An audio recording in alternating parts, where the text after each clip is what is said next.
Labas vakaras, gerbėmėjai kandidatai į Seimą, tie, kurie pateko į antrąją etapą, nurungė tiek 11 kandidatų, tai noriu pristatyti mūsų gerbėmės vitriną KV lankytojams, kad šiandien ir žiūrovams kandidatus. Tai Andrius Palionis, nepriklausomas kandidatas, kuris surinko apie 31% balsų, ir Alvydas Vaicekauskas, socialdemokratų atstovas, kuris surinko apie 13%, bet aš manyčiau, reikia pamiršti šitus procentus visiems, ir Andriui, ir ponui Alvydui, todėl kad antras etapas viskas prasideda iš naujo.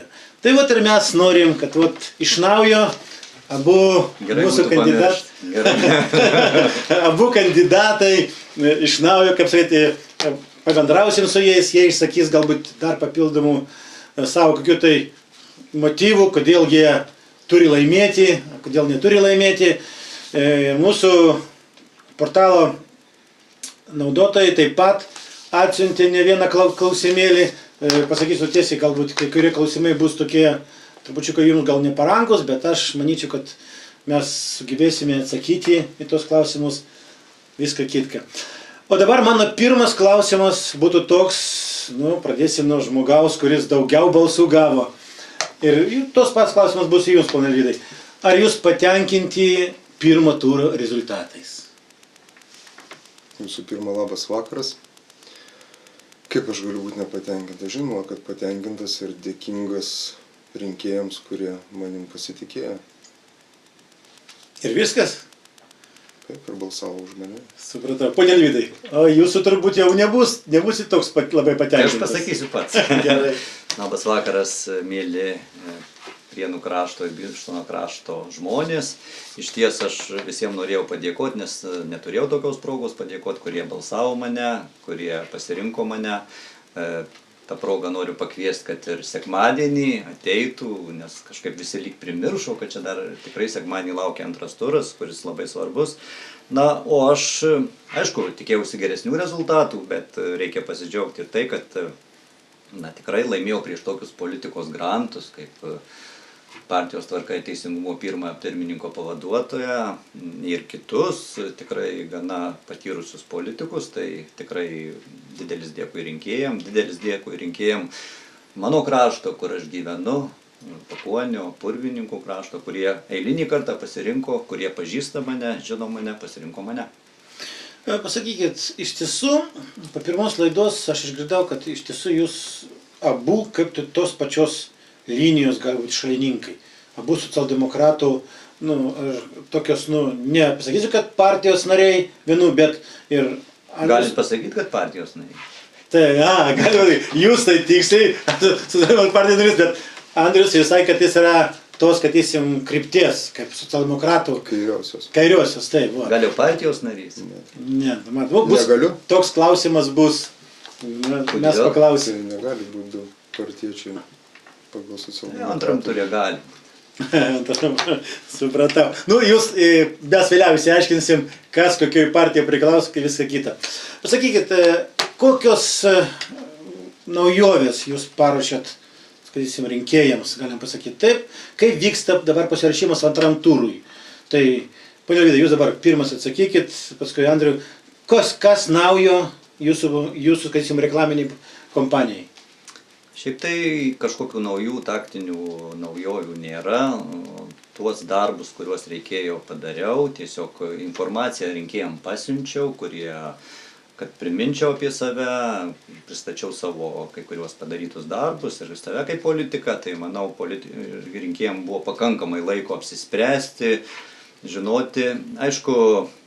Dabar atkreipiu dėmesį, žinau, su kuo konkuruoju, kad iš ties gal į savo pranašumus, kuriuos aš manau, kad jie yra, kad esu tikrai šitam krašte gana senai, dirbu šitam krašte senai, visi mane pažįsta, gal dėl to ir man blogiau, nes aš daug kur esu dirbęs ir seniūnų, kaip minėjau, ir merų, ir administracijos direktorium, tai žinau mano ir trūkumus. Bet aš vis tiek raginu žmonės, kad jie, žinodami tuos trūkumus, pasirinktų mane, nes kai pažįsti žmogų, manau, galima geriau jį prognozuoti ir kaip būsimą Seimo narį. Pone Andriau, ar jūs pasikeitė kokia nors kampanija tą pasiruošimą antram turui, ar vis dėlto ar jūs nieko dabar nedarot? Gal nieko nedarot? Darau. Dalis darbo išliko toksai pats, koks ir buvo. Ta pačia pirmą naktį išanalizavom apylinkės, kuriuose gavom į kaulus. Čia Pakoniai. Pakonis, Purvininkai ir Juodbudis. Juodbudis ir Balėse. Ten, kur Kamblevičius laimėjo. Taip, tai ir tada ir Balbieriškis, kur Marcinkevičius laimėjo. Nu, dabar jų nebus. Daugiau dėmesio skiriam tom apylinkėm. Pasakykit, kaip manot, Andriau, dabar jums klausimas, kaip manot, kokios partijos jūs palaikys? Vieną jau mes matėm, vieno reklaminį tokį, kaip klipą, galime pasakyti, ne klipą, bet kad Sergejus Jovaša kaip ir kviečia palaikyti jūs. Gal yra ir kitų kokių susitarimų paslaptingų? Gal pasakysit, išduosit paslaptį? Sergejus Jovaša kviečia mane palaikyti. Supratau. Su kitom partijom oficialiai nieko taip skelbiamo nėra. Susitikęs buvau, šnekėjom, išdėšiau savo pozicijas, o jų yra valia, ar palaikys mane, ar nepalaikys. Supratau. Pone Vidai, gal ir jūs buvote susitikę su kitų partijų atstovai, kurie pralaimėjo ir raginat, kad jų elektoratas balsuotų už jūs? Žinoma, buvau susitikę, šnekėjau, mes nuolat šnekam ir dėl savivaldos, ir dėl Seimo rinkimų. Yra, kurie mane palaiko, kurie nepalaiko, bet vis tik galvoju, čia ne vien nuo partijų pirmininkų priklausys, nuo kai kurių tiesiog nuo rinkėjų, kurie apsispręs, apmastys ir pareikš savo valią. Aš tik tai dar kartą pakvieščiau, kad kurie atėjo pirmam turė, kad ateitų ir antram turė, kad antras turas nebūtų toks negausus. Jūs tikitės, kad 50% rinkėjų ateis antram turė? 50 ateis, bet 40 būtų gerai. Na. Supratau. Nes jeigu 20 ateis, tai... Iš tiesų, jūsų norai labai jau geri. Aš taip prognozuoju 35% nedaugiau. Mes galvojam, kad mūsų rinkėjai pilietiški ir jie ar sniegas, ar lietus. Nu kągi, laikas atėjo pirmam klausimui.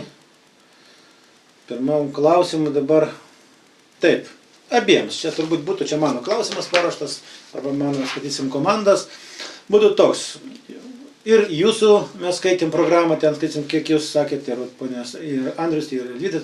Sakėte taip, kad minimaliai alga bus didinta, pensijas didinami, motinystės ten būtis didinama, lengvatos sveikatai. Tai aš noriu paklausti, gal maišą DSM-as atvežė iš užsienio kokį tai didelį? Tai, Andriau, pasakykit, iš kur? Dar neatvežė, bet atvež.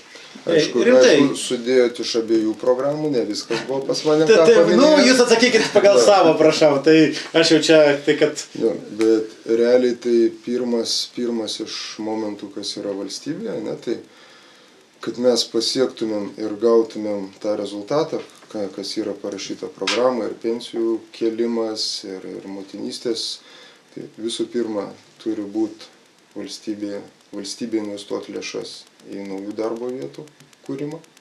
Tai nėra nei verslo, nei ūkininkų sfera. Aišku, yra gerai, kai verslo įmonės, kurios plečiasi, investuoja pinigus į savo verslo plėtrą, taip pat atsiranda ir naujos darbo vietos. Plius mokesčių stabilizavimas ir jų administravimas. Tai suteiks išspręsti šitas problemas. Jūs manot, kad mokesčių administravimas pas mus dabar jis nelabai toks geras? Manau, kad taip. Yra. Tai kiek daugmaž tai procentais paimsim? Kiek procentų mes galim tokiais, pagerinus darbas, kad įsimo administravimą, kiek procentų galim padidinti biudžetą? Vien administravimo mokesčių neužteks padidinti biudžetą. Realiai, jeigu tai pasižiūrėti šešėlinę ekonomiką, kodėl jinai atsiranda dėl savotiško žmonių protesto, dėl nepagristų didelių mokesčių, dėl reguliavimo kažkokių tai sričių padidintų. Tai lygiai taip pat, jeigu mes kontroliuodami sienas šešėlinio ekonomikos nesustabdysim. Nes lietuviai gudrus, jie suranda vis naujų būdų. O tas per mokestinę sistemą mums tikrai palengvintų, sumažinti ir šešėlinę ekonomiką, ir surinkti didesnius mokesčius. Tai, ponia Alvydai, Andrius atsakė klausimą, toks pats klausimas jūs, tai jūsų programą taip pat labai daug tokių optimistinių pažadų, tai, suprantu, čia gal realių jūsų, pažadų, ne. Mano manimu čia optimistiniai pažadai, nesvarbu, bet jūsų partijos programoje aiškiai yra parašyta, kad didinsit ir minimalią algą, didinsit ir pensijas, ir motinystės, visą kitą, tai pasakykit, iš kur bus pinigai. Tai aš pirmiausia, kaip ūkiškas žmogus, visada matau daug rezervų pačios valstybės valdyme, finansuose ir galiu pateikti iš Prienų tik pavyzdžių tokių. Niekada neturėsim pinigų, jeigu taip elgsimės kaip prieš keletą metų su Prienų ligoninė. Vienais metais investuojam į operacinės renovavimą beveik 1 milijoną, kitais metais jau operacinę uždarom. Tai pažiūrėkit, kiek pinigų. Jau tik vienu veiksmu, o tokių pavyzdžių begalės ir juos tikrai reikia sutvarkyti, nes visi mato, visi žino ir tokio ūkiško požiūrio į valstybės finansus nėra. Sutinku kitą pusę, kur ir Andrius minėjo, kad tikrai mes turim atgaivinti pajamas, kad valstybė gautų daugiau pajamų, tai atgaivinti tą verslą ir sutinku, kad net ir valstybė turėtų įsikišti į darbo vietų kūrimą. Mes turim labai pasverti visus mokesčius. Ir jau aš minėjau ir praeitoj laidoj, taip negali būti, kad padidinus akcizus, kai mes sukėlėm akcizus, PVM-ą, dalis mūsų pirkėjų važiuoja į Lenkiją, perka prekes, išveža mūsų pinigus, išveža mūsų valstybės lėšas. Ir pagaliau, jeigu žmonės grįžtų pas mus, mes padarytumėm tikrai mokestinę bazę ir jauniem, ir besikūrentiem verslininkam minimalę, kad jie ryžtųsi ir tie, kurie užsienyje yra, kurie kažką ten ir pasitaupę, gal padėtumėm jiem sutvarkyti dokumentus įmonių steigimui, kad duotumėm jau startą su paruoštais dokumentais. Ir vėlgi mes rinktumėm papildomus pinigus ir galėtumėm juos skirti būtent šitom reikmėm. Kita vertus, šitose srityse ir pašalpų yra begalė rezervų, kur tikrai daliai žmonių pensininkam, neįgaliem reiktų ir padidinti, o daliai, kurie vengia dirbti, naudojasi, piknaudžiauja paramą, reiktų šiek tiek ir apkarpyti, tiesiog motyvuoti, priversti, kad jie dirbtų ir užsidirbtų. Tik šiandien buvo šitose portaluose tokia informacija, kad japonų ekonomistas siūlo skolintis, skolintis, išlaidauti. Pasakykit jūsų nuomonė, ar iš tiesų, kada dabar tokios nulinės, kad palūkanos praktiškai galima imti, ar jūs palaikat japonų? Čia yra, aš vakar paskaičiau, man iš karto tokie, siūlo išlaidaut, grindžia kodėl ir realiai pirkit branduolinės elektrinės. Tai jūs nepalaikot? Aš iš dalies palaikau, kad papildomos išlaidos valstybėje, tai skatina vidaus vartojimą. Papildomi pinigai, papildoma verslo pajamos. Bet nemanau, ar tai tikslinga dėl atominės elektrinės daryti. Gal išlaidauti reikia kažkur kitur. Kai kurių dalykų verta išlaidauti. Taip, ponia Alvydai, kaip kartą čia tik pasakė Andrius apie atominę, klausimas yra ponia Alvydai. Tai kad per pastarąjį mūsų susitikimą jūs pasakėt savo partijas, skaitysim, tokie jau tikslus, kad nepritarėt atominiai. Bet jūsų pirmininkas per naktį jau pradėjo trupučiuką taip, jau kaip tai iš šono sako, reikia pagalvoti, reikia paskaičiuoti. Tiesiogiai negirdėjom pirmininko, o ten sumontuotų laidų.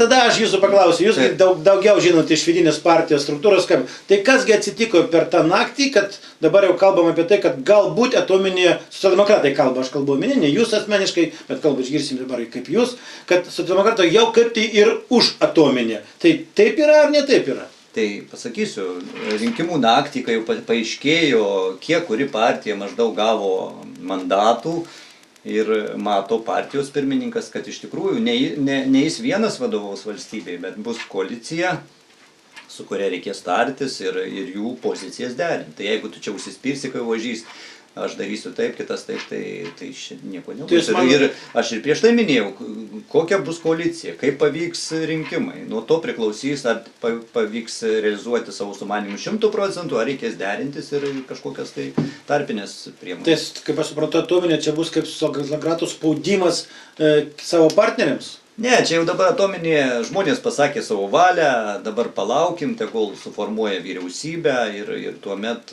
bus sudėti taškeliai. Bet vienas iš partnerių jau kalba apie antrą referendumą, po to, kai bus paskaičiavimai visi. Nu, čia palaukim ir pamatysim. Tai čia po metų. Taip. Ne mažiau. Supratau. Čia gal ne vienas referendumas bus ir dėl kitų dalykų, taip kad kodėl. Dėl Seimo. Dėl Seimo narių sumažinimų, pažiūrėsim, kaip nauji Seimo nariai, kurie žadėjo mažins. Supratom. Taip. Antram turė reikėtų įtraukti tokį klausimą dėl Seimo narių, būtų aktyvumas didesnis narių. Supratau. Nu, Andriau, dabar jums klausimas toks, pakankamai iš toliais skrydis, jis bus galbūt jums toks nemalonus trupučiuką, surištas visų jūsų tėvelio, galim pasakyti, tai kokios tai seniausiais sprendimais, pavedimais, tai vykdymo pavedimo, to buvusio premjero Šleževičiaus.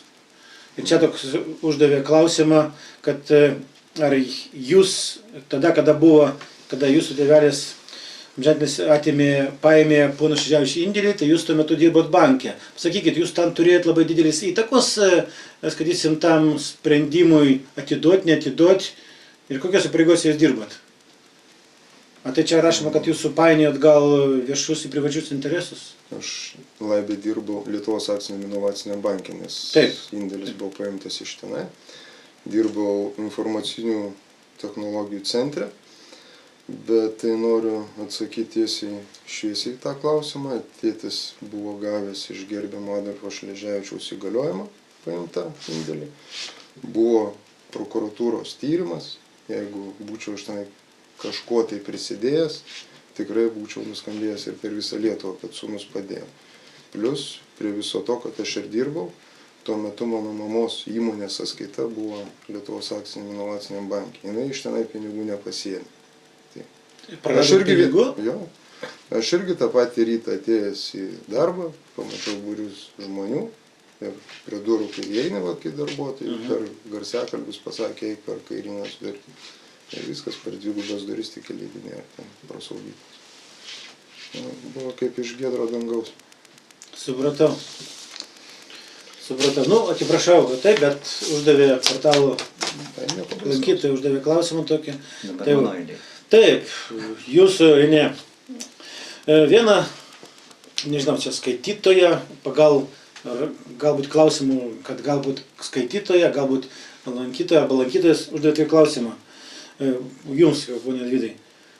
O gal nėra ko ten eiti į Seimą? Nes jūsų reikia čia. Reikia atsakingo, gerai dirbančio mero. Ką apie tai manote?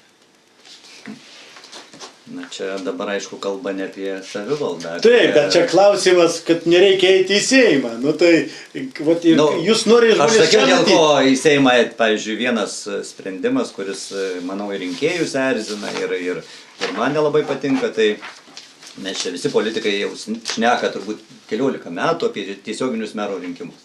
Jų kaip nėra, taip nėra. Ir Seimo nariam pritrūksta valios, nežinau, argumentai matyti nori įtaką turėti tiem meram, bet nepaisant to nemato, kad rinkėjai tiesiog nusivilia tuos savivaldos rinkimais. Ir kaip sakiau, tikrai ačiū, rinkėjai mane savivaldoje palaikė, aš laimėjau rinkimus, bet dėja aš merų nedirbu, nes politikai nusprendė kitaip. Tai jeigu demokratiškose rinkimuose, manau, būtų kitaip.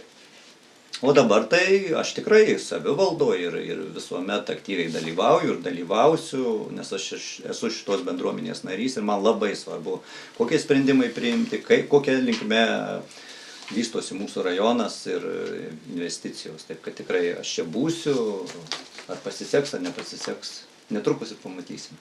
Supratau. Andriau, jums klausimas vėl iš interneto. Taip, savo rinkiminį programoje pasisakote už atsinaujinančius energetikos šaltinius. Nu, čia rašo jau skaitytojai. Žinau, kad vakarų Europoje labai sparčiai investuojama šias energetikos rūšis ir aišku, kad kuo pigesnė energija, to sparčiau gali vystytis pramonė. Nu, ir klausia žmogus, kokių sąlygų, kokių valdžios veiksmų reikia, kad ir Lietuvoje būtų įmanoma gamintis ekologišką energiją.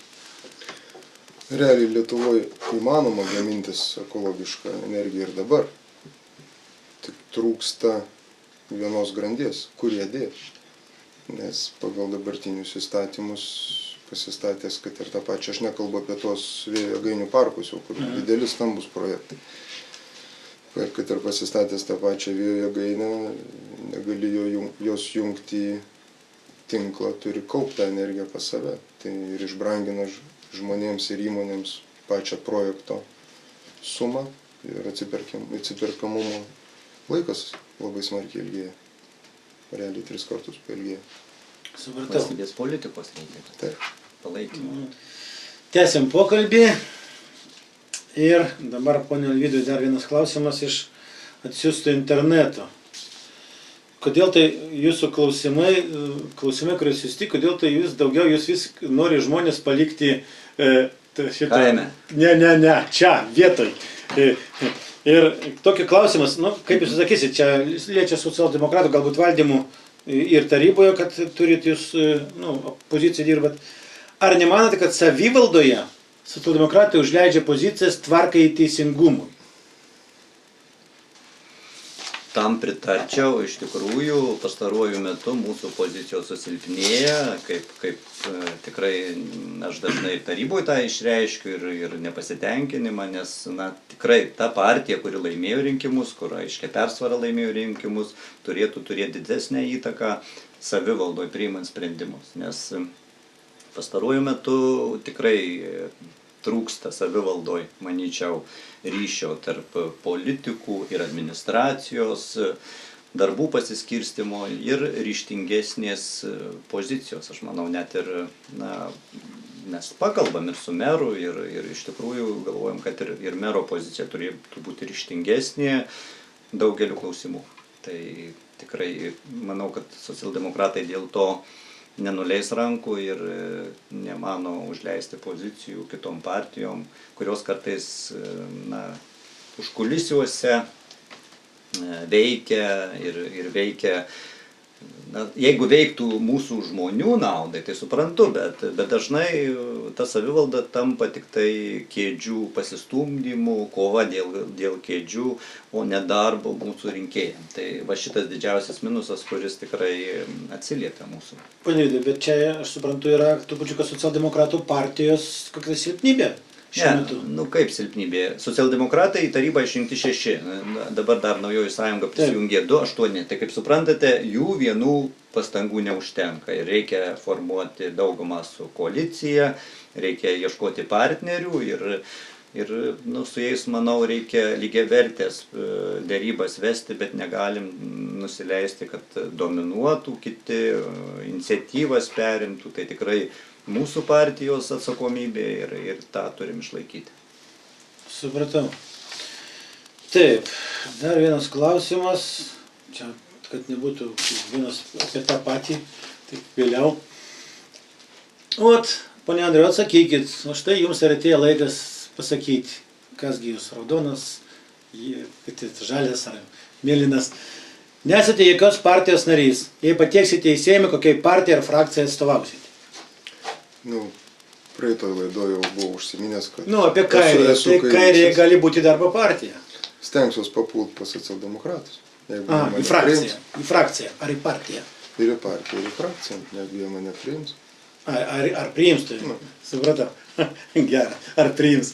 Tai aš supratau, taip jūs norite eiti jau kaip ir tėvas buvo. Aš jau ir minėjau, mūsų visa šeima yra tokia. 2 partiniai buvo, 2 nepartiniai, bet širdise mes visi. O kas pas jūsų šeimai dar vienas partinis? Edita. Aha. Irgi socialdemokratė. Socialdemokratė?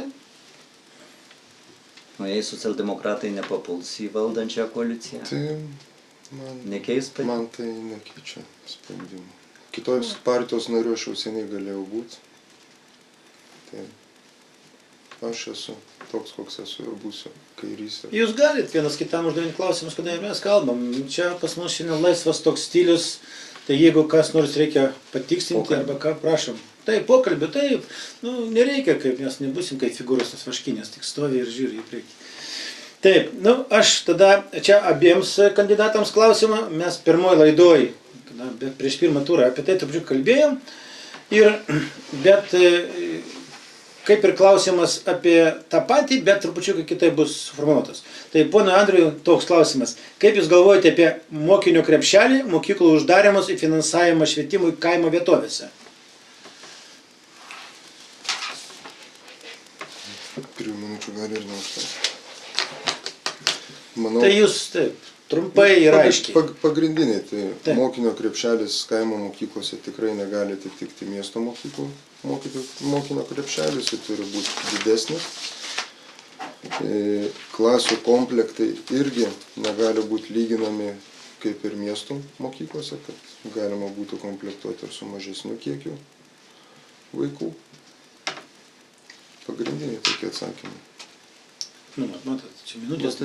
Apie mokinio krepšelį labai smarkiai sumažinti. Supratau. O apie mokinio krepšelį taip, bet čia buvo taip, mokyklų uždarimas ir finansavimas švietimui. Tai aš jau ir pirmoje laidoje sakiau, kad kaimo mokyklų realiai negalim uždarinėti ir tai negali būti, kai dabar yra tokia logika, mokykla nuostolinga, mokykla pelninga, nu, taip skirstomos mokyklos. Aš pasikartosiu dar kartelį, mokslas negali būti nuostolingas. Tai yra valstybės investicija į jos pačios ateitį. Jos, kas mums pensiją uždirbinės. Supratau. Pone Alvydai, jums panašus klausimas, bet iš kitos pusės bus. Ką patekęs į Seimą siūlytume, kad kaimuose atgimtų gyvenimas geresnis, kad jaunimas liktų, kad atsirastų verslai. Ką jūs siūlysit? Na va, vieną jau ir atsakėt pats, kad tikrai kaime reikia ir verslo, nes be verslo nebus jaunų žmonių, nebus darbo vietų ir tiesiog nebus ką veikti. Tai vienas, bet tikrai, ką mes kalbėjom ir apie švietimą, irgi labai svarbu, kad mokykla, bent tas židinukas išliktų. Ir daug ydų yra mūsų mokyklų finansavimo tvarkoj. Aš pasakysiu, kažkada ir spaudoj sakiau, na negali būti, kad kai kuris finansavimas tiesiog skatina mažėti mokyklas. Na, aš tokį pateiksiu pavyzdį. Yra nustatyta krepšelio metodika, kad jau jeigu mokykloje mažiau kaip 130 vaikų, jie gauna geresnį krepšelį negu toj, kuri turi 140-150. Arba 135. Net neapsimoka kelių vaikų. Tai tiesiog skatina vaikus, mokyklų vadovus mažinti vaikus. Tai yra absurdas. Šitų tokių dalykų negali būti.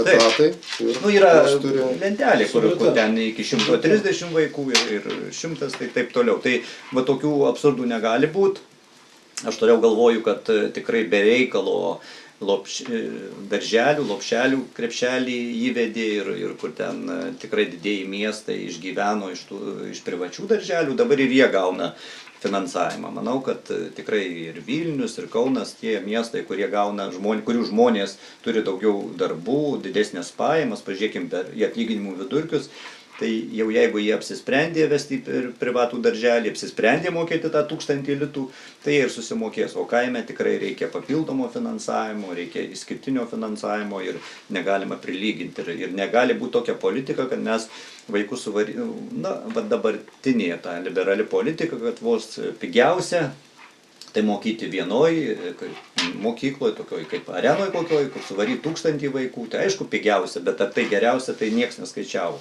Kitas dalykas dar tikrai, aš galvoju, nepagrįstas yra, ir man niekas neįrodė, kad paralelės klasės būtinos ten ir kaimo mokyklose dabar, tarkim, kaip ir Stakliškių mokykloje viduriniai reikalavimas, kad jie išliktų vidurinė arba gimnazija, turi būti paralelės klasės. Na, kodėl? O kodėl po vieną klasę negali būti ir puikiai baigia vaikai ir puikių pasiekimų turi, taip kad negalima šitaip diferencijuoti ir skaičiuoti tik tai pinigus, kaip Andrius sakė, tikrai švietimas niekada nepelningas, nes čia visos švietimo įstaigos išlaikomos iš biudžeto, tai jos Bet čia geriausia, kad, o tik tai, aišku, pigiau vaiką mokyti dideliai mokykloje, dideliai daržiniai kokioj, bet manau, kad aplinka, ugdymo aplinka kartais mažoje mokykloje yra jaukesnė ir vaikas gauna tų įgūdžių, kur gyvenimui jam praverčia ir tikrai ne vien žinios lemia. Tai supratau. Plius tas didelė mokykla, ne, tą patį pirmokėlį kelia 6 valandą, pusė 7 pasiima autobusas, 8 tik tai pamokos. Ir parveža 3-4 valandą parveža namo. Tai aš dabar supratau iš abiejų jūsų pasisakymų, kad jūs, nesvarbu, kas iš jūsų pateks į Seimą, jūs būsite iniciatoriais tokiais, kad reikia keisti šitą liberalią politiką kaimo mokyklų ir šis kaimo atžvilgių ir daugiau, kad būtų socialinė orientuota, taip? Socialinė orientuota. Tai jūsgi pasikvietėte abu kairiuosius. Tai ne aš pasikviečiau. Čia ne aš pasikviečiau, čia jau turiu pasakyti ačiū rinkėjams mūsų krašte, todėl kad jie pasirinko, iš tiesų čia galėjo sėdėti, skaitysim, ir, per truputį Garkablevičius, o ten jau socialinė orientuotas politikas būtų sunku gal išgirsti. Ar ne? Ne, iš tiesų taip. Jeigu pažadu žarstyti tuščiai, tai gal išgirstum, bet realiai tai manau kitaip būtų. Čia, skaitysim, dabar jau jūs liko dviese, mes kamantinėsim jūs.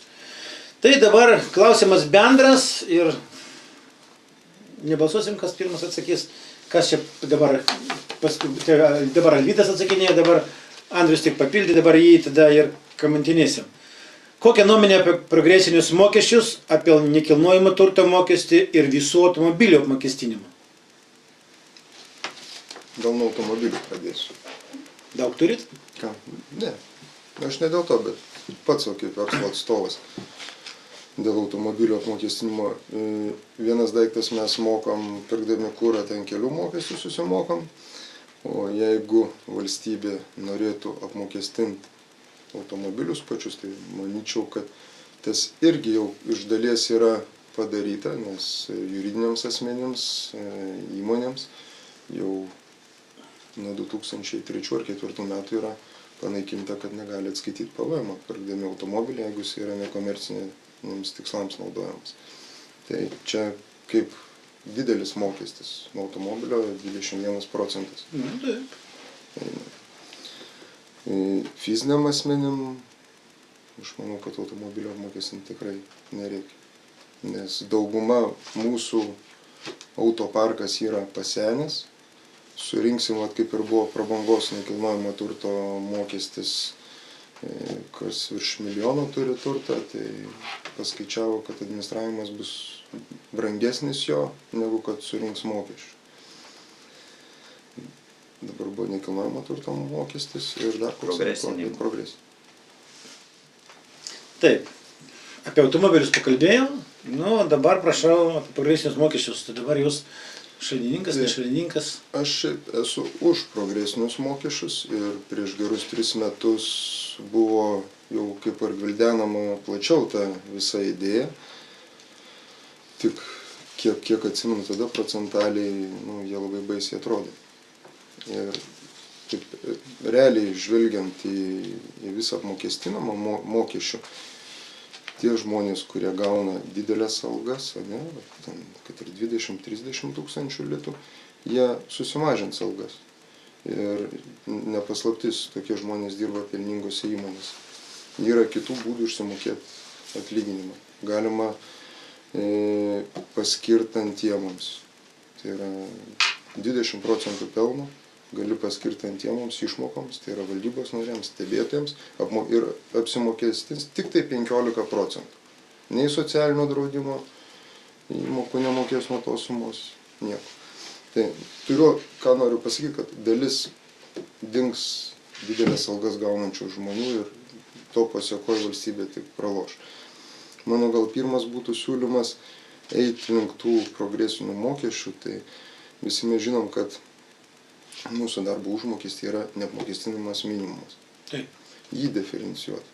Pavyzdžiui, alga iki 1000 litų, nieko nemokė. Neapmokestinamas minimumas, pavyzdžiui, yra 800 litų. Čia kaip pavyzdys sakau. alga 2000, neapmokestinamas minimumas 600. 3000, 4, virš 3000 jau neturi neapmokestinamo minimumo.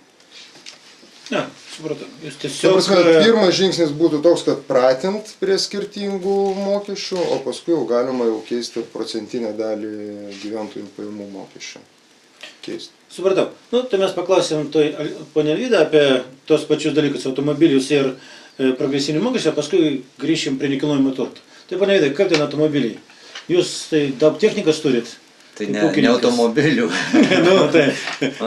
Traktų irgi nedaug, tai normaliai. Šiaip aš galvočiau, kad gal ir galima dalį apmokestinti, bet tokių, kur tikrai prabangos prekės, kur žmonės tiesiog, na, kaip čia, išveža iš mūsų pinigus, perka ten 200 000, 300,5 milijono vertės automobilius, čia puikuojasi, tai jie galėtų, manau, būti apmokestinti ir šiek tiek pasidalinti savo turtais su labiau varganais mūsų piliečiais. Dėl nekilnojamo turto... Ne, apie progresinius. Apie progresinius, tai aš, kaip ir mūsų partija, galvoju, kad tikrai reiktų jų, tik tai nereiktų gąsdinti žmonių, kad čia tuos progresinius įvesim nuo 2000, iš ties reikėtų labai pasverti ir manyčiau, gal net galėtų būti kelios procentuotės, tarkim, ten gauna 4000 vienoks. 3 laipsniai. Taip, 10 000 kitoks, nes, na, iš ties ta diferenciacija didėja tarp turtingų ir mažiau turtingų ir na, turim išlaikyti proporcijas, nes, nu, jeigu tokios didelės disproporcijos didės, tai tiesiog sprogimas bus, negalim visuomeniai šitai būti, nes, na, tiesiog turi būti daugiau socialdemokratijos. Tai gali atsitikti revoliucija, kaip 17 metais? Ne 17, bet, na, iš ties, kai pažiūrėkit, nepasitenkinimas žmonių yra didelis. Na, tikrai kartais žmonės dirba, kai aš minėjau ir praeitoje laidoje, gerose įmonėse, tose prekybos įmonėse, monopolinėse, kurios gauna milžiniškus pelnus, bet dėja jos nepasiūlo nieko geriau negu maža įmonė, kuri iš tikrųjų gal jai sudėtinga ir taip, kad tikrai galvočiau net ir turto mokestis kai kuriom įmonėm ir dideliem įmonėm pajamų mokestis gal galėtų būti monopolinėm šiek tiek didesnis. Dabar labai daug kalba ir dabar diskutuoja apie nekilnojamo turto mokestį. Žinom, kad ten labai prabangus, koks tenai turtas jau apmokestintas, aišku, kaip sakė Andrius, visas jų administravimas turbūt kainuoja ne mažiau negu jis pats, kiek surinkama, bet kas tai turi darbą, administruoja, nors 10 žmonių jau prabogatėja, gavo darbą, daugiau darbo vietų. Jeigu rimtai taip, tai kaip Jūs manot, ar vis dėlto verta nekilnojamo turto mokestį įvesti tokį visiems žmonėms, ar vis dėlto neverta ir reikia vėl ieškoti vienam, kad jis mokėtų, kitas neturi mokėti. Kaip, ponė Alvydai? Tai jau tokios pirmos tendencijos yra pirmiausia nekilnojamas turtas, mokestis tam nekilnojamam turtui, kur dažnai nenaudojamas. Yra ir firmos, ir prisiperka agentūros visokių nekilnojamo turto, jo nenaudoja, apleidžia, tai tikrai tas mokestis tai turėtų būti didesnis ir leisti savivaldybėm čia daugiau teisių, tikrai aš tam pritariu ir leisčiau. Savivaldybėgi turi. Tai jau dabar nepakankamai tenais yra ir tikrai dar galima šitą įstatymą tobulinti. Na ir prabangiam tiesiog nekilnojamam turtui daug kur ir Skandinavijos šalyse yra ir manau, kad nereikia baimintis, reikia to mokesčio, kad būtų. A koks prabangus? Jūsų manymu, prabangus čia koks? Mano namukas sodė įvertintas pagal pirmą ten sko apie 400 000. Čia aš prabangiai gyvenu ar ne? Jūsų namuką lygiai tokį patį pastačius Vilnių žvėryno rajone įsikainuotų 1,5 milijono. Tai dabar va, su žemės... Negali būti. Su žemės sklypu. Tai kaip nustatyti? Registrų centras praktiškai ir nustato. Tik tai nereiktų taip daryti, kad vienų, kai dabar ir deklaracijose, vienų vertės įdėtos 20 metų senumo, jis atrodo neindeksuotos, o kito paskutinis, kuris va pasistatė namiuką, jau jo milijonas. Tai tikrai turėtų būti kažkuriam laikotarpiu suindeksuota, pervertinta ir tarkim ten, čia reiktų padiskutuoti, ar milijonas, ar gal ir du. tą sumą aš nenorėčiau dabar užbrėžti. Tai dabar yra prabangos jau milijonas, jeigu viršyje, bet tai nėra tokių viršijančių pagal registro. Jau nėra. Ne, tai labai nedaug yra. Nedaug. Ta prasme, rinkos kaina jo yra, surasit daugiau viršijančių, bet pagal registro duomenys yra jau tiek nėra. Jis neperskaičiuotas. Tai Andriu, jūs pratęskite jūsų kaip... Dar ką noriu pastebėti, kad už nekilnojimo turtą dalis, kad ir tų pačių fizinių asmenų moka nekilnojimo turto mokestį, jeigu tai naudoja tą turtą komerciniais tikslais. Tai kiekviena savivaldybė gali iki procento apmokestinti tą turtą. Tai jeigu jūs turit patalpas, išnuomavot įmonę ir jūs mokat to turto mokestį. Čia kiekviena savivaldybė savo regionui priima kainą ar 0,5% ar procentą. Yra kai kurios atleidžia nuo mokėjimo. Aš šiaip esu už apmokestinimą turto, bet normos ribose. Tai vis tiek gali būti, yra šeimos, vienas asmuo, 4 asmenys, turi būti išskirtas, kaip kažkada tai anksčiau irgi buvo, kiek žmonių, tiek kvadratų būto gaudavo net labai seniai. Jo, buvo, aš prisimenu. Jo, tai va tas minimalus kiekis, kuris reikalinga žmogui, ne, va, pavyzdžiui, aš turiu 100 kvadratų butą, gyvena 4 asmenys, ne, 2 tėvai, 2 vaikai, kad vaikui 20 kvadratų kiekvienam, čia kaip pavyzdžiui, sakau, tos kvadratus.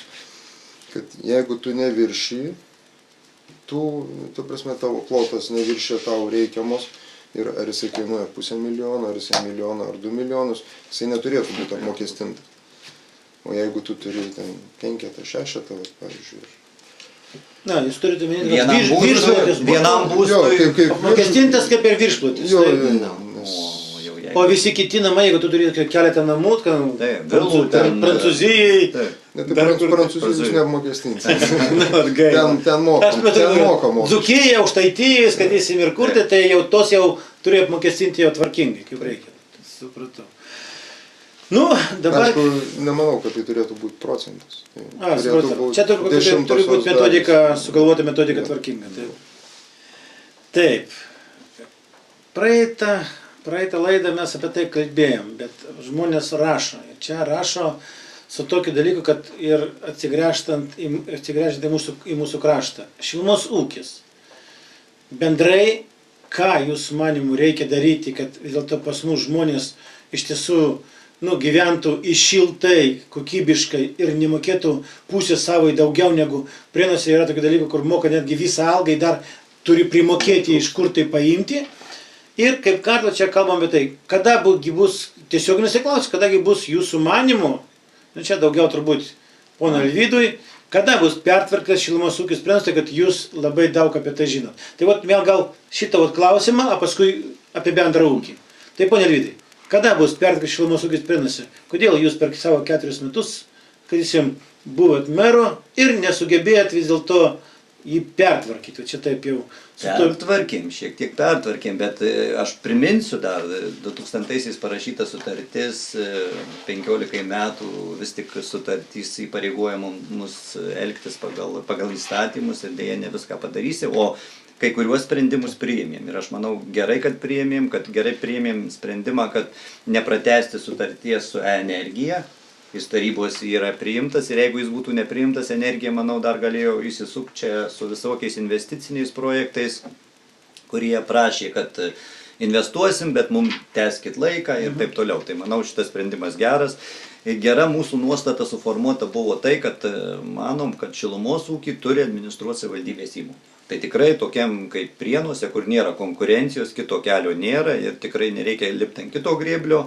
Ta mūsų politika gera ir dabar reikia tik pastatyti katilinę, kuri tiektų šilumą ir atpigintų šilumą. Tai tikrai tą padaryti, čia reikia tik tai vyriausybės didesnės paramos, ką aš minėjau praeitoje laidoje, kad negali taip tyčiotis, kai yra pinigai, ES pinigai ir jau 3 metai jų nesugeba paskirstyti. Dabar tarsi popieriukas yra, kad jau gauna 2-6 milijonus savivaldybė, bet realiai dar nėra jų. Bet galvoju, kad jau pagaliau ateis socialdemokratų valdžia ir tuos dalykus sudėlios. Kitas dalykas tikrai netidėliotinas ir jau statybininkų 19 namo pavyzdys rodo, kad namo renovavimas šilumą sutaupo iš karto per pusę. Tai tikrai reikia tas taisyklės paprastinti, reikia daugiau valstybės iniciatyvos, kad perimtų, padarytų ir paskui gal nuoskaitą darytų, bet kad žmonėm nereiktų į bankus ir tikrai darytų tuos namų renovavimus, nes kito kelio nėra. Ir dar vienas dalykas, kur renovuojant namą reiktų daryti, kad šildymo sistemą galėtų reguliuotis kiekvienas butas ir apskaitą turėti. Šita sistema dar taupytų dalį lėšų, taip kad rezervų yra ir jais reikia pasinaudoti ir, ką aš minėjau, dar paskatintų socialinės paramos pertvarkymas, nes išties žmonės dabar net nežino, kiek valstybė sumoka už juos kompensacijų, subsidijų už šildymą, geriau jau žmogui prie pensijos pridėti, jis tegu susimoka, bet mokesčius vėlgi turėtų mokėti pats. Pedro, kaip jūsų nuomonė? Iš dalies sutinku. Iš dalies, tai kokią dalį nepriimat? Nu, aš manau, kad 7-8 metais vertėjo nutraukti sutartį ir jau būtumėm sutaupę įsipareigojimus. Nu, bet yra Ukmergės pavyzdys, jie kaip ir nutraukė sutartį, bet kaina grįžo praktiškai tas pačios vėžes. Ne, tai aš nematau. Sutartis kitokia negu Ukmergės ir yra advokatų kontoros išvados. Vienas momentas tas, bet pastačius biokatilinę jau būtų žmonės taupę pinigus. Tiesiog reikėjo savivaldybei priimti kitą sprendimą, netgi už savo pinigus pastatyti, bet labai būtų brangiai tada amortizacijas ir visą kitką. Ar ne? Nu, ar nereikėtų savivaldybei investuoti? Tai savivaldybė ir dabar reikės investuoti. Savivaldybė negauna 100% finansavimo. 50% gauna. Tai ar taip, 2 milijonus su viršum reikės investuoti savivaldybei. Bet Prienuose 1 centas kainos sumažinimas apie 300 000. Įsivaizduokit, 2,5 milijono, jeigu dar dasidėtų investicijų, tai automatiškai kiek centų dasidėtų. Taip, bet kiek savivaldybė jau būtų sutaupius per šilumos kainos kompensavimą? Manau, dabar galės daugiau kainą pamažinti. Dar vienas iš siūlymų, kur yra atominiai elektriniai numatomas 1 milijardas eurų skolintis, tai geriau juos skirtų valstybė namų renovavimui. Nu, iš tiesų logiškumo. Bet tada turbūt kita tvarka, kaip tai turėtų būti. Nu, tai iš dalies yra, aišku, kažkieno tai turto pagerinimas, jo vertės pakelimas ir aš, pavyzdžiui, pats, kiek bendrauju ir Vilniuje, yra. Kame visa problema, kodėl ta renovacija nevyksta? Stringa, nu.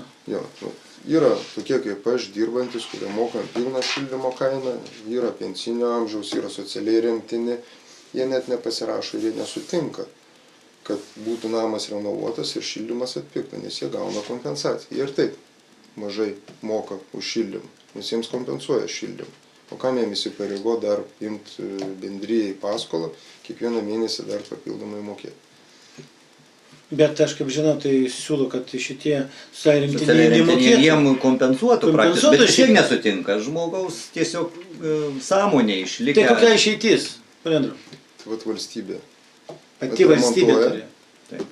Ir žmonėms išrašo sąskaitą kas mėnesį. Ką, nu čia kaip ir būtų koks kreditas. Taip, beprocentinis. Beprocentinis kreditas. Kaip kantriai dabar. Nes ar taip esam įsipareigoję ir Europos Sąjungai namų renovavimą daugiabučių. Jį reikia daryti ir mes vėluojame. A nebūtų lengviausia, kad jis mūsų visus šitus tokius namus nugriauti? Nugriauti, pastatyti naujus? Nugriauti visą laiką lengviau, paskui su pastatymu bus sunkiau. Tai jūs manot, kad kokybės geresnis ne... Pabandykit jūs jį nugriauti dabar. Žmonės tie patys... Ne, dabar vis tiek, nu ką, eitų prieš. Žmonės jums tikrai nestatys naują namą. Ne, tai aš turiu menį valstybė. Pastato ir vėl įleidžia, nu vėl bus komunizmas. Supratau. Nu, atėjo laikas trupučiuką duoti kandidatams laisvės ir vieną kitą, gal kokias nors turi slaptų ten klausimų, kad vienas kitą paklaus norit. apie ką nors, gal, kadysime, išiškinti savo pranašumus arba atvirkščiai. Tai prašom, tai Andriau, turi klausimų, ponia Vidai? Turiu keletą. Buvo, netgi užsirašęs. Jau užsirašiau, nes Nu tai tada prašau. Vieną klausimą parinkau iš ilgosios SDP programos, kitą iš trumposios. Nuo ilgosios pradėsiu.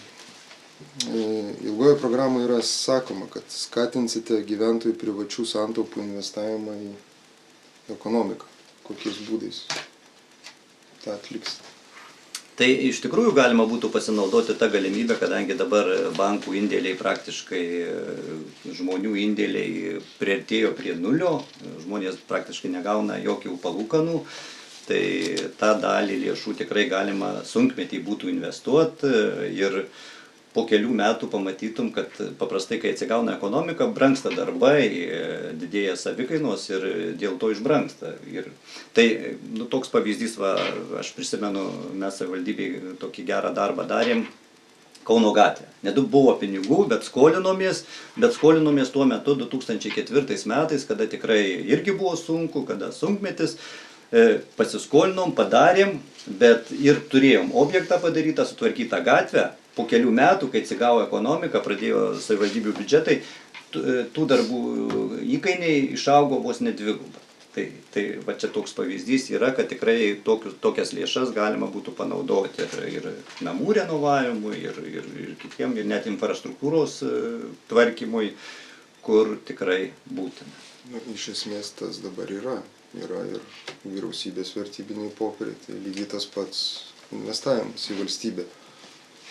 Bet tai čia yra, ne į ekonomiką investavimas. Aš realiai truputį kitaip suprantu šitą santaupų investavimą į ekonomiką, ne per valstybės sektorius.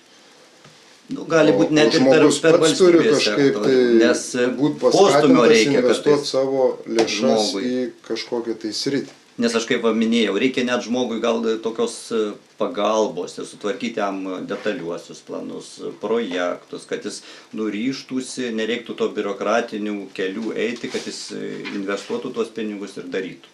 Ta lengvesnė mokestinė bazė. Jūs norite pasakyti, kad kas tai turi už žmogų padaryti? Kodėl? Yra tai pinigais, nebūtinai pinigais. Tokia minimum darbus. Tarkim, detalių. Bet čia jie kainuoja, tai išeina ir pinigai. Kainuoja, bet tai jeigu verslas susikurtų, jie atsipirktų valstybei keleriopai. Čia nebus pašalpų viena rūšis. Panašiai Rokiškio savivaldybė berods yra pasielgusi gal 1,5 metų. Tai jie padeda savo žmonėm, pavyzdžiui, ir įmonėms, jeigu įdarbintas yra bedarbis, kuris registruotas toje savivaldybėje, yra kompensuojami netgi mokesčiai administracija tam mokamam žmogui. Aišku, jeigu įsipareigoja darbdavys ne mažiau kaip metus išlaikytą darbo vietą ir neterminuotą darbo sutartį priima. Plius daug papildomų tokių irgi yra ir steigimas įmonės, sutvarkymas, planai. Ir savivaldybių yra verslo tos programos, bet jos labai varganos, nes biudžetai labai... To trūksta Prienams ir Prienams. Šiaip manyčiau, kad trūksta verslo ir turizmo informavimo centro. Net toks verslo inkubatorius galėtų būti, kur irgi yra pavyzdžių ir Tauragėje, ir kitur, kur, kažkokios... Pas mus šalia yra Birštonas. O ką Birštonas? Birštonas rūpinasi savo. Savo ruoštų Birštonas. Tai, ponia Vidai, jūs ir buvote vadovo ne vienerius metus, tai galima buvo jau priimti sprendimą įkurti Turizmo informacijos centrą Prienuose. Dėl turizmo informacijos centro, tai čia gal kita problema. Arba verslo informacijos centro. Šiaip manau, kad toks... Nes, pamenat, buvo valstybės tokia programa verslo, čia daugiau irgi sukurta, bet ji sužlugo dėl to, kad pradėta politikuoti per ją. Tai tikrai to neturėtų būti ir jie turėtų išlikti. O savivaldybės tą padarytų tikrai, jeigu nebūtų taip drastiškai karpomi jų biudžetai. Plius pagal būtų verslo centras, tai pagal socialinės ir darbo ministerijos programą, kuri prasidėjus nuo rugpjūčio 1 yra per ES fondus, numatyta 20 milijonų litų ir numatyta įdarbinti nuo 3 000 iki 5 000 jauno amžiaus darbuotojų iki 29 metų. Supratau. Tęskit, pane Andriau, dar ką nors. Dar ką? Klausimas, koks tai. Viskas Daug yra trumpoji. Šitas pirmas įsemtas klausimas. Nu, manau, kad taip. Tai tada, ponia Alvydai, užduokit klausimą. Jūs dabar. Bus vienas. Aš neužsirašęs, bet... Nu, jūs iš atminties tada. Ką nors tokio.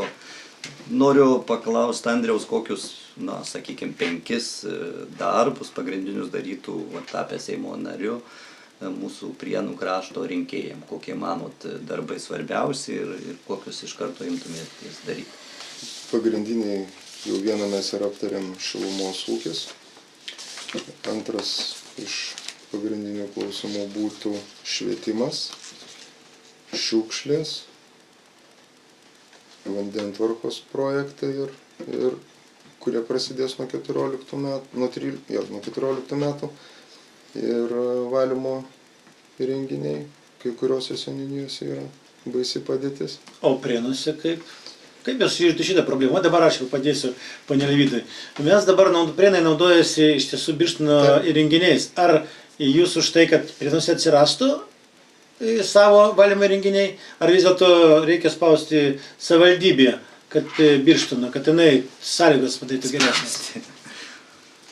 Jeigu nepasispaus, reikia, kad atsirastų. Gal tik reikia pasakyti, kad atsiras, gal tada iš karto bus geresnis, susikalbės? Manau, tai nerealu, nes Birštono dabar savivaldybėje tokie įrengimai padaryti, 20 milijonų investuota, praktiškai jie nefunkcionuotų be Prienų. Nu, bet tada jų bėda gal. Tada mes galim statyti sąlygas. Ne, tai valstybėje turi būti strategija. Negali būti vienais metais sugalvojom vieni statom, kiti kitų. Čia aš manau, kad šiuo atveju tai tikrai valstybėje strategija to neleis.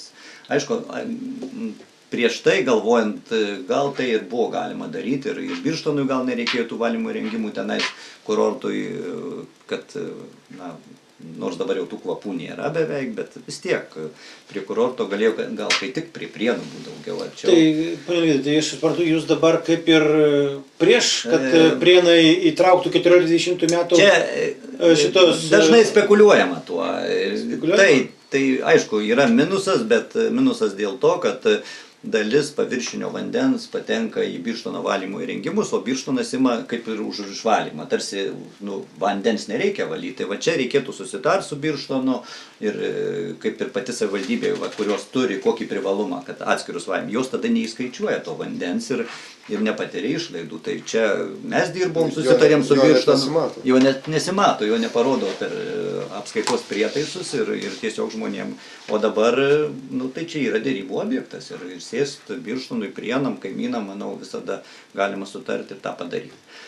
Dėl valymo įrengimų šiaip dar valstybės politika turėtų keistis kaimuose. Mes prisėmėm tokių įsipareigojimų, ten 95%, kad centralizuotai ir valymo įrengimus, ir vandenį tieksim. Aš manau, reikia pasimokyti kai kur iš mūsų kaimynų, Lenkų, kur valymo įrengimus skatina įsirengti ir individualiai. Tai mažuose kaimuose, kur po kelias sodybas, tai nereikia nei svajoti apie centralizuotus vandens nuotekų bent jau įrengimus, bet tiesiog reikėtų paskatinti žmonės tą linkme dirbti ir, manau, pasiektumėm žymesnį progresą, nes mes turim pavyzdžių, sakau, Veiveriuose per Sapardą padaryta 750 000 litų valymo įrengimai, o prisijungia gal 20 žmonių. Įsivaizduokit, kiek žmogui patirta išlaidų, o nauda kokia. Tai kai individualūs tie valymo įrengimai kainuoja ten 6 000 ar taip toliau, jeigu grupiniai dar pigiau. Bet aš turiu omeny valymo įrenginius, pavyzdžiui, Stakliškius. Taip, tai jų reikia daug kur kaimuose, tikrai, aš sutinku. Žmonės atvažiuoja aplinkos apsaugą ir moka baudas. Ir reikalauja. Bėga viskas jų pelį. O dėl šilumos ūkio tai dar reiktų ir palankesnių įstatymų. Tikrai dabar jie nepalankus ir dabartinė metodika, kai į tą kainą gali įdėti kokias tik, bet prigalvoja išlaidas. Ir Andrius verslininkas supranta, kad kiekvienas verslininkas gali prigalvoti išlaidas. Jūs dabar paskambinkite Vilniaus Dalkėje ir paklauskit, po kiek perka biokurą. Tas atražas lenta. Maksimum duoda 50 litų už kubą. O paklauskit, kiek įskaičiuoja į kainą. Kiek? O skaito, kad biokuras yra pigesnis apie 30%, 40 už dujas. 800. Tai kur mūsų komisija tą valstybinį kainų ir kontrolės? Tai kitą kartą čia pasikvieskite. Nu, įdomu būtų, įdomu būtų. Čia mūsų įstatymai sudaro sąlygas tas monopolijoms steigtis. Mes skatinam dabar apie biokūrą šnekėti, o kuriasi biokūro monopolijos ir jos tikrai nepaleis mūsų vartotojų ir išaugins kainas. Tai va, to turi būti konkurencija, rinka, tada ir gausim normalią Jos kainą. pagrindžia tuos 800. Taip. Nu, perkrauti iš vienos vietos į kitą. Ir iškyla Supratau. to biokuro kaina. Nu, kaip ten jūsų trumpa socialdemokratų šitą programą į klausimus? Gražiai. Po 2012 metų rinkimų į Seimą mes, čia sudedamų žodžių, mes pasižadėme imtis netidėliotinos Lietuvos politikos pertvarkos. Kokios konkrečiai politikos pertvarkos? Ką kryptys turit omeny? numatomos? Suprantu, Andrius kritikuoja socdemų politiką. Aš vat nesupratau šito. Aš maniau, kad jis įskaitys iš konservatorių, iš liberalų programos, dabar iš socdemų skaito.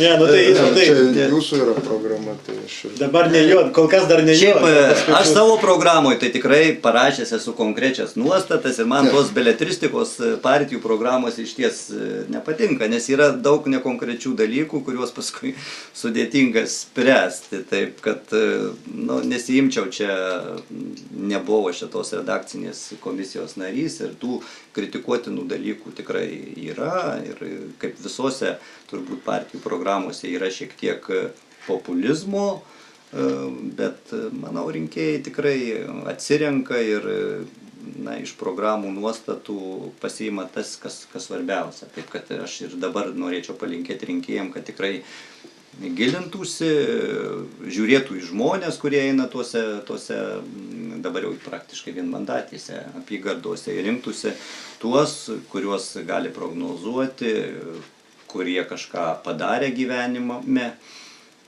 tada galbūt judėsime į priekį. Nu, aš suprantu, kad jau mes kur tai apie valandą turbūt Tikrai. bendraujam. Tai aš manyčiau Čia dabar... šilta gera galim daryti. Supratau, ačiū, kad jūs taip įvertinat mūsų buveinę. Tai noriu tada gal pasakykit, kas galit porą žodžių dar savo rinkėjams, dar pakvieskit juos ateiti, gal balsuoti. Ir čia bus jau kaip mūsų pabaiga mūsų laidos. Tai prašau, ponia Alvydai, ką jūs norit pasakyti? Aš noriu paraginti tuos rinkėjus, kurie balsavo už mane, kad ateitų. Noriu paraginti tuos rinkėjus, kurie balsuodami, matyt, buvo neapsisprendę ir netyčia pažymėjo ne tą.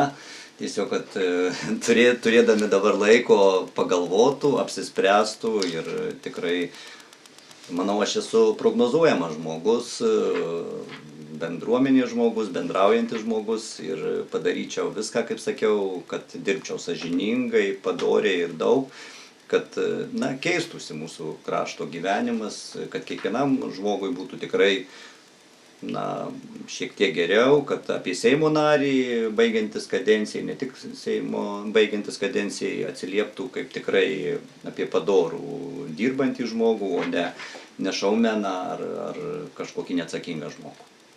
Tai ateikite į rinkimus. Pane Andriau, jūsų kreipimas. Aš taip pat noriu pakviesti ateiti į rinkimus ir būti tokiems aktyviems kaip ir pirmąjį turą. Aišku, agituoju palaikyti save ir tikrai jūsų nefilsiu, dirbsiu šitam kraštui. Gerai, nu kągi, ačiū, kad buvot su mumis, su visa mūsų auditorija, su mūsų kraštu ir linkiu jums kiekvienam savo pergalės, o jau rinkėjai nuspręs, kas iš jūsų eis į Seimą. Tai gerai, iki sekmadienio. Iki.